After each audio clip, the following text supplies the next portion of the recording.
Lihaaf, The Quilt, short story fiction by Ismat Chugtai, translated from Urdu by M. Asaduddin.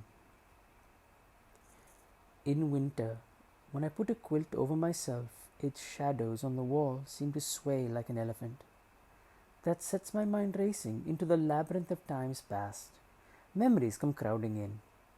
Sorry, I'm not going to regale you with any romantic tale about my own quilt. It's hardly a subject for romance. It seems to me that the blanket, though less comfortable, does not cast shadows as terrifying as the quilt dancing on the wall. I was then a small girl and I fought all day with my brothers and their friends. Often I wondered why the hell I was so aggressive.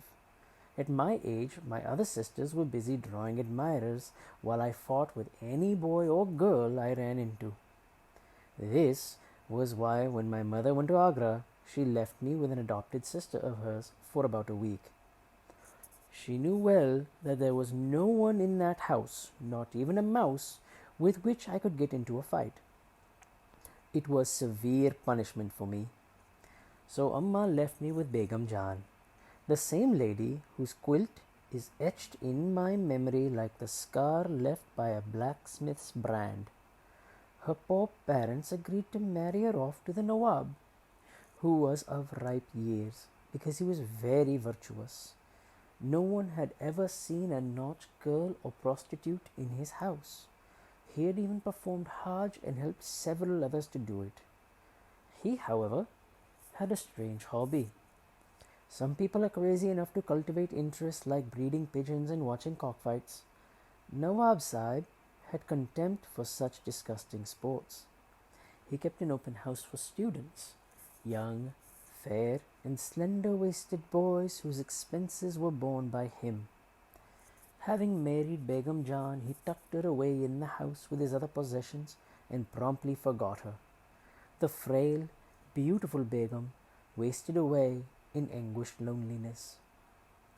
One did not know when Begum Jan's life began, whether it was when she committed the mistake of being born, or when she came to the Nawab's house as his bride, climbed the four-poster bed, and started counting her days.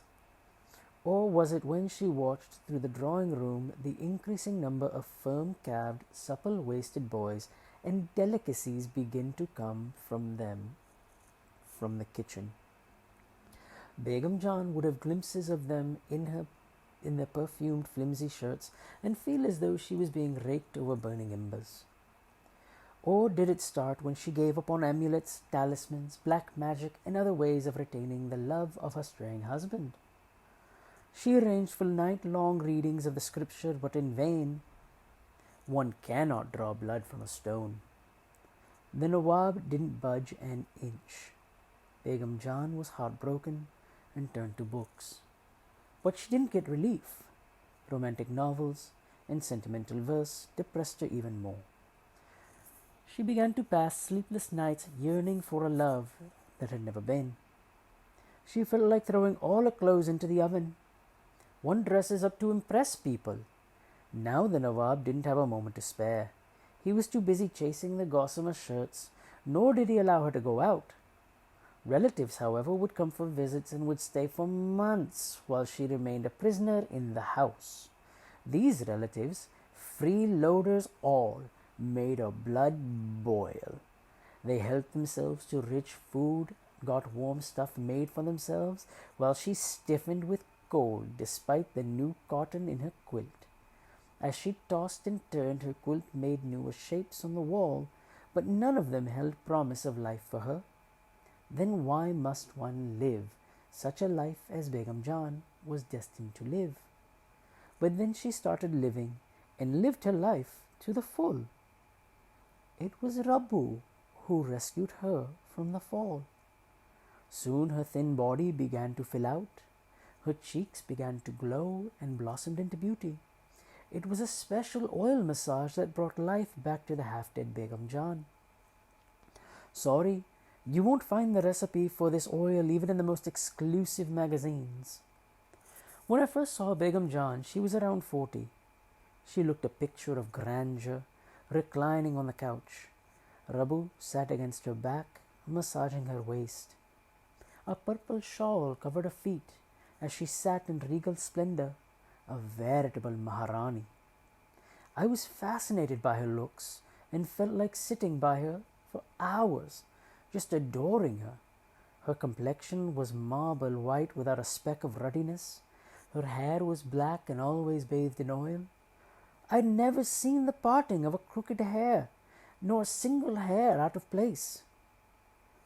Her eyes were black, and elegantly plucked eyebrows seemed like two bows spreading over the demure eyes. Her eyelids were heavy and eyelashes dense. However, the most fascinating part of her face were her lips, usually dyed in lipstick, and with a mere trace of down on the upper lip. Long hair covered her temples. Sometimes her face seemed to change shape under my gaze and looked as though it were the face of a young boy. Her skin was also white and smooth and seemed as though someone had stitched it tightly over her body. When she stretched her legs for the massage, I stole a glance at the sheen enraptured. She was very tall, and the ample flesh on her body made her look stately and magnificent. Her hands were large and smooth, her waist exquisitely formed. Rabu used to massage her back for hours together. It was as though getting the massage was one of the basic necessities of life, rather more important than life's necessities. Rabu had no other household duties. Perched on the couch, she was always massaging some part of her body or the other. At times I could hardly bear it, the sight of Rabu massaging or rubbing at all hours. Speaking for myself, if anyone were to touch my body so often, I would certainly rot to death. Even this daily massaging was not enough. On the day she took a bath, she would massage the Begum's body with a variety of oils and pastes for 2 hours. And she would massage with such vigor that even imagining it made me sick. The doors would be closed, the braziers would be lit, and then the session began. Usually Rabu was the only person allowed to remain inside on such occasions. The other maids handed over the necessary things at the door, muttering disapproval. In fact, Begum Jan was afflicted with a persistent itch. Despite using all the oils and balms, the itch remained stubbornly there. Doctors and hakims pronounced that there was nothing wrong with the skin, was unblemished. It could be an infection under the skin. These doctors are crazy. There's nothing wrong with you. It's just the heat of the body, Rabu would say, smiling while she gazed at Begum Jan dreamily. Rabu. She was dark as Begum Jan was fair, as purple as the other one was white. She seemed to glow like heated iron. Her face was scarred by smallpox. She was short, stocky, and had a small paunch. Her hands were small but agile. Her large, swollen lips were always wet. A strange, sickening stench exuded from her body, and her tiny, puffy hands moved dexterously over Begum Jan's body, now at her waist, now at her hips, then sliding down her thighs and dashing to her ankles. Whenever I sat by Begum Jan, my eyes would remain glued to those roving hands. All through the year, Begum Jan would wear Hyderabadi Jali Karga kurtas, white and billowing, and brightly colored pajamas.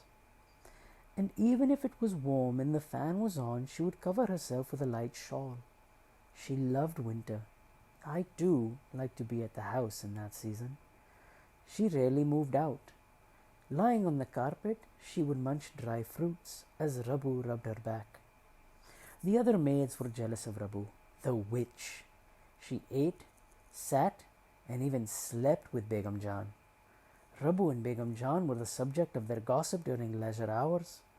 Someone would mention their name and the whole group would burst into loud guffaws. What juicy stories they made up about them. Begum Jan was oblivious to all this, cut off as she was from the world outside. Her existence was centered on herself and her age. I've already mentioned that I was very young at that time and was in love with Begum Jan. She too was fond of me.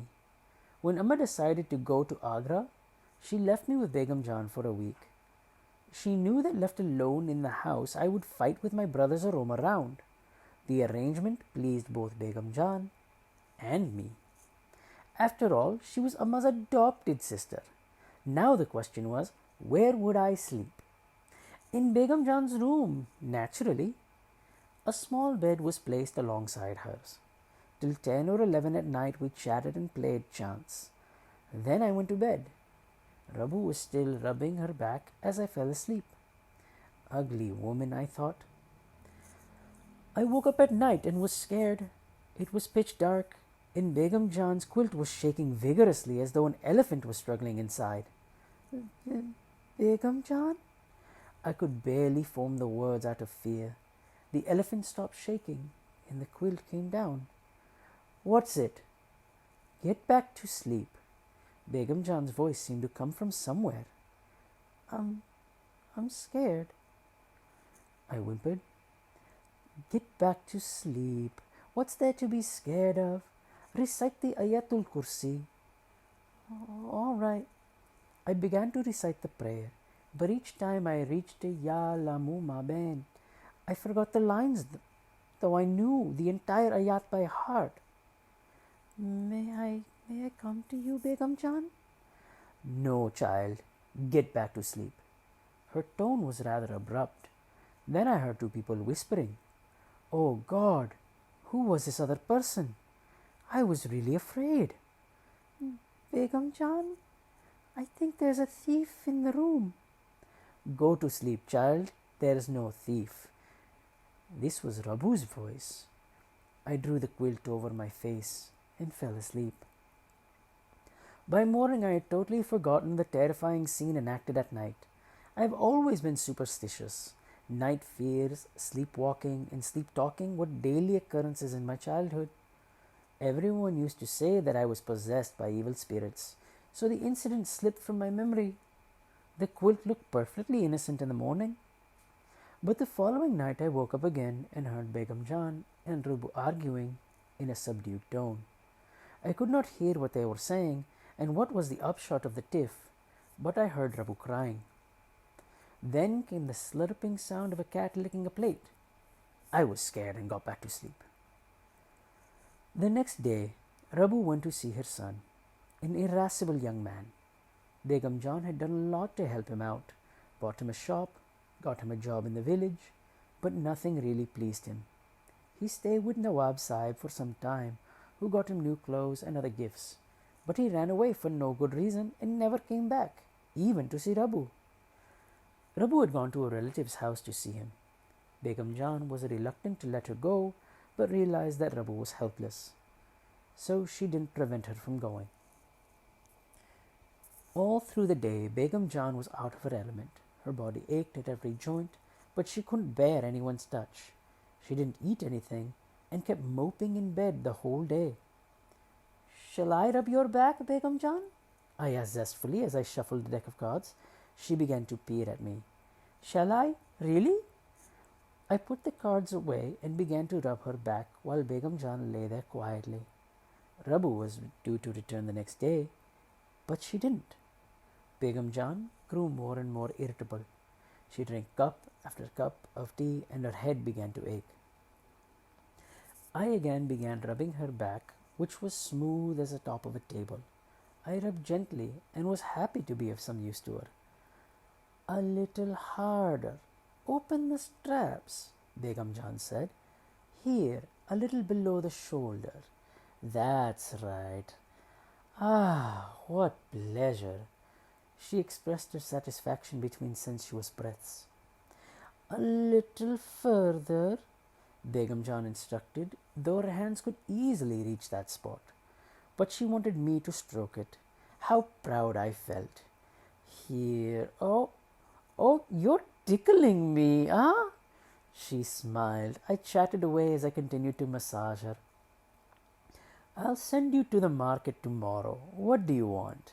A doll that sleeps or wakes up as you want? No, Begum Jan. I don't want dolls. Do you think I'm still a child? So you're an old woman then, she laughed. If not a doll, I'll get you a babua. Dress it up yourself. I'll give you a lot of rags. Okay? Okay, I answered. Here. She would take my hand and place it where it itched, and I, lost in the thought of the babua, kept on scratching her listlessly while she talked. Listen, you need some more frocks. I'll send for the tailor tomorrow and ask him to make you new ones. Your mother has left some dress material. I don't want that red material. It looks so cheap. I was chattering, oblivious of where my hands travelled. Begum Jan lay still. Oh God, I jerked my hand away. Hey girl, watch where your hands are. You hurt my ribs. Begum Jan smiled mischievously. I was embarrassed. Come here. Lie down beside me. She made me lie down with my head on her arm. How skinny you are. Your ribs are coming out. She began counting my ribs. I tried to protest. Come on, I'm not going to eat you up. How tight this sweater is, and you don't have a warm vest on. I felt very uncomfortable. How many ribs does one have? She changed the topic. 9 on one side, 10 on the other? I blurted out my school hygiene rather incoherently. Take away your hand. Let's see. 1, 2, 3. I wanted to run away, but she held me tightly. I tried to wriggle out, and Begum Jan began to laugh loudly. To this day, whenever I am reminded of her face at that moment, I feel jittery. Her eyelids had drooped. Her upper lip showed a black shadow, and tiny beads of sweat sparkled on her lips and nose, despite the cold. Her hands were cold like ice, but clammy, as though the skin had been stripped off. She had put away the shawl, and the fine karga kurta her body shone like a ball of dough. The heavy gold buttons of the kurta were open and swinging to one side. It was evening, and the room was getting enveloped in darkness. A strange fright overwhelmed me. Begum Jan's deep-set eyes focused on me, and I felt like crying. She was pressing, as though I were a clay doll, and the odor of her warm body made me almost throw up. But she was like one possessed. I could neither scream nor cry. After some time, she stopped and lay back, exhausted. She was breathing heavily, and her face looked pale and dull.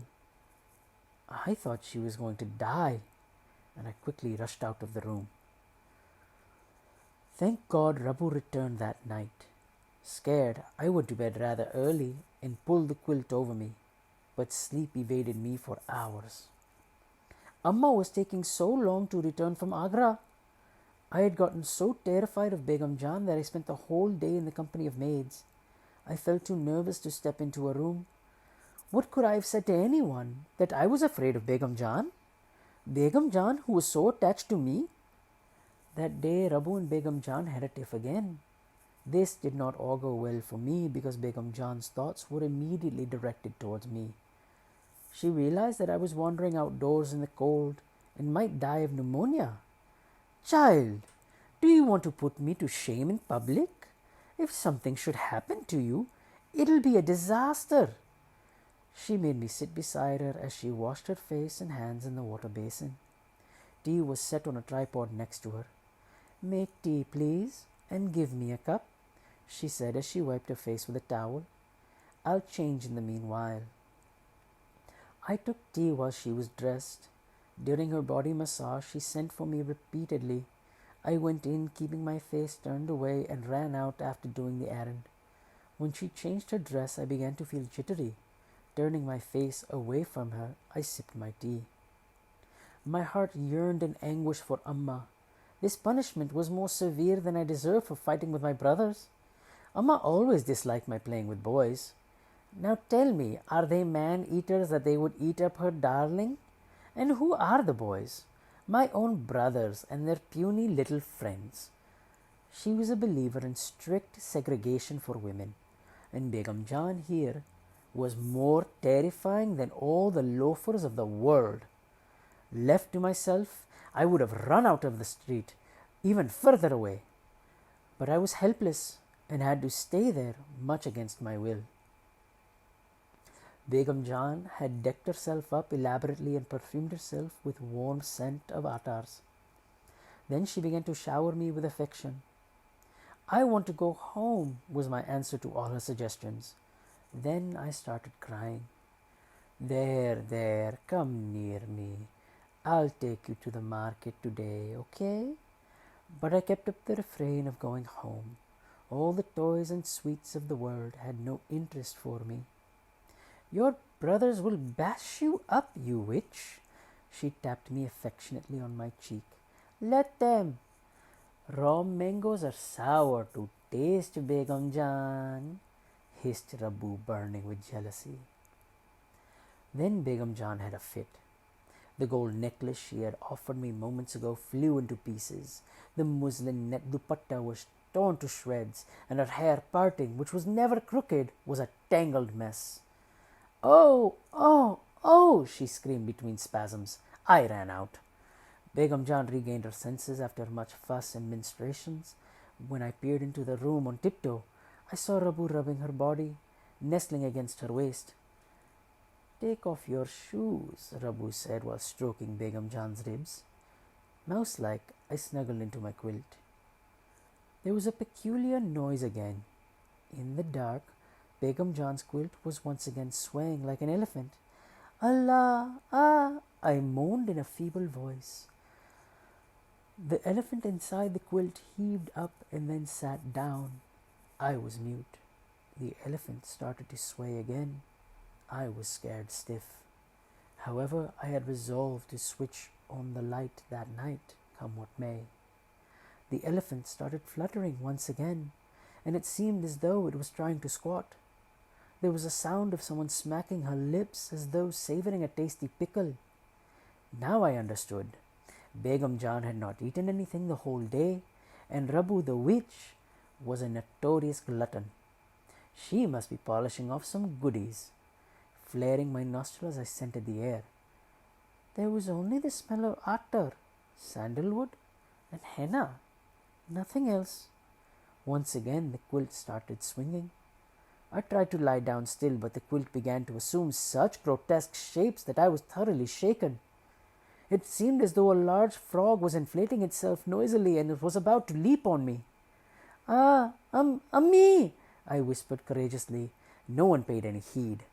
The quilt crept into my brain and began to grow louder. I stretched my leg nervously to the other side of the bed to grope for the switch and turned it on. The elephant somersaulted inside the quilt, which deflated immediately. During the somersault, the corner of the quilt rose by almost a foot. Good God! I gasped and plunged into my bed.